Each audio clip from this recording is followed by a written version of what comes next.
If you get an airbag light in your Genesis G70 2026, first thing to do is check the fuse for it. Come down here beneath the dashboard, take the fuse panel off. Here's the fuse chart on the back, and you can see that the airbag is this 15A fuse in the upper left corner in the middle row. So that means it is this one here. Let me just check the chart again.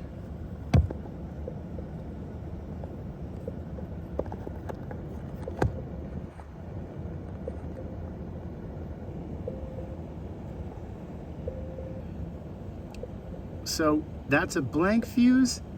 That's something else. That first 15 right there is your airbag fuse that you'll check. I'm going to put an affiliate link in the description to purchase microblade fuses.